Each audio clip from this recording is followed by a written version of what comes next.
Namasté, namasté de la forêt de Bavière, en Allemagne. Si tu es là pour la première fois, bienvenue. On fait des vidéos sur cette chaîne sur la philosophie de l'Inde, la théologie du yoga, en parlant de thèmes clés et des passages clés qu'on trouve dans les grands classiques de l'hindouisme, comme la Bhagavad Gita, le Srimad Bhagavatam, etc. On fait des vidéos aussi sur des mantras. Donc il n'y a pas beaucoup de vidéos, de chaînes comme ça sur YouTube. Et donc si ça t'intéresse, eh ben, t'es le bienvenu à t'abonner. Aujourd'hui, dans ce contexte très sattva, comme on dit, j'ai envie de parler brièvement d'un truc qui nous est quand même assez important pour ceux d'entre nous qui commençons, disons, notre quête spirituelle ou même qui sont déjà bien ancrés dans notre sadhana, comme on dit, dans notre pratique quotidienne. La différence entre la mukti et la bhakti, la libération et la dévotion. Et on va regarder brièvement la différence entre les deux en lisant, en parlant d'une prière très connue qui se trouve dans le Shikshashtakam du Seigneur Chaitanya. Bon, alors, d'abord, commençons avec cette notion donc de mukti ou de bhakti, de libération ou de dévotion. Les deux sont des objectifs ultimes dans la vie du pratiquant hindouiste ou de telle et telle école de yoga. Mukti ou libération veut dire ultimement que le but c'est de se libérer de quoi? Du samsara, du cycle des naissances et des morts.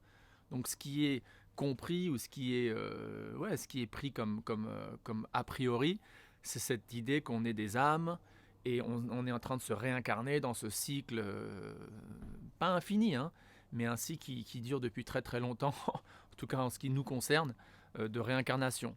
Et que chaque âme se réincarne, tantôt en être humain, tantôt en animal, tantôt en arbre, tantôt en ver de terre, etc., etc. Vie après vie, après vie, après vie, après vie, enchaîné par la loi du karma, influencé par les trois gunas, etc.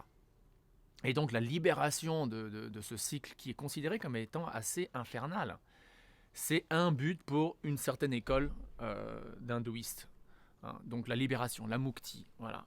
Le but donc de ma pratique, le but de mes mantras, le but de ma méditation, le but de mon seva, le but de tout, ultimement, c'est de quand je meurs, ne plus renaître dans un autre corps, échapper à l'asservissement du cycle des naissances et des morts. Donc voilà, c'est ça la mukti, ou la libération. Bhakti veut dire la dévotion à un dieu personnel, spécifiquement Vishnu ou Krishna ou tous les avatars dans la catégorie de Vishnu, donc le seigneur Ramachandra, Vamana, Nrsimha, Matsya, etc. Et l'idée c'est que le serviteur veut servir son maître, peu importe s'il se réincarne ou pas. Donc dans l'optique bhakti, la mukti, la libération, devient complètement secondaire. Et ce qui compte vraiment, c'est l'amour, la dévotion, le service d'amour qu'on offre à notre bien-aimé, notamment Dieu, et on espère les sentiments d'amour qu'on reçoit en réciprocité de lui. Et ça, cette dynamique d'amour et d'aimer, et de donner de l'amour et recevoir de l'amour, etc., cette optique-là, elle transcende le désir d'être libéré. Et pour illustrer ça, je vous donne deux exemples. Donc cette prière dont je vous parlais là, au tout début, et après l'exemple d'un de mes gourous, un de mes maîtres spirituels favoris, quand je lui ai posé la question, qu'est-ce que vous voulez, où est-ce que vous voulez aller quand vous mourrez? Et il m'a répondu un truc assez intéressant. Donc la prière du Seigneur Chaitanya. Le Seigneur Chaitanya, vous pouvez voir sur Wikipédia, il est apparu en 1486, il est considéré par les Vishnuites d'Inde du Nord, de la tradition du Seigneur Chaitanya, comme étant un avatar directement Krishna lui-même, qui est apparu donc au fin 15e siècle. Et donc dans une de ses prières connues, il dit, je vous lis le sanskrit, il dit Nadanam najanam nasundarim kavitam va jagat isha kamaye mama janmani, c'est ça le mot-clé. Mama janmani janmani, janma ça veut dire naissance. Donc janmani janmani ça veut dire naissance après naissance. Janmani Janmani Ishvare Bhavatat Bhaktira Heituki Toyi. Il prie à Dieu, il dit, oh mon Seigneur, je ne veux pas de richesse. Alors après, ça ne veut pas dire que tu ne peux pas être riche, si c'est ton karma ou si Dieu veut que tu sois riche. Bon, mais tu ne veux pas de richesse pour toi-même, quoi. Tu ne veux pas gâcher ta vie à faire que d'accumuler du fric.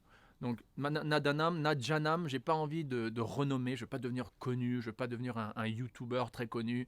Si par ma chaîne YouTube, je peux faire en sorte que d'autres gens connaissent plus sur l'hindouisme et le vishnouisme, bah génial. Mais pour ma propre gloire, ma propre glorification, je veux pas. Je veux pas de belles femmes. Donc ça, c'est donc d'un point de vue d'un homme. En plus, quand il a écrit ça, le Seigneur Chaitanya était un sannyasi, un homme dans l'ordre du renoncement, et il était hétérosexuel.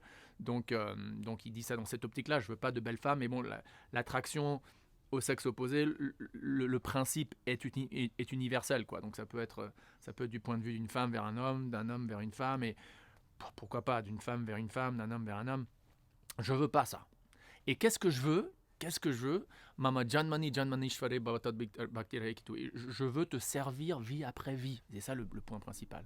Tu es mon Seigneur, vie après vie. Et donc cette phrase, Janmani Janmani Ishvare, tu es mon maître vie après vie, veut dire que voilà, pour moi, je m'en fiche de la libération.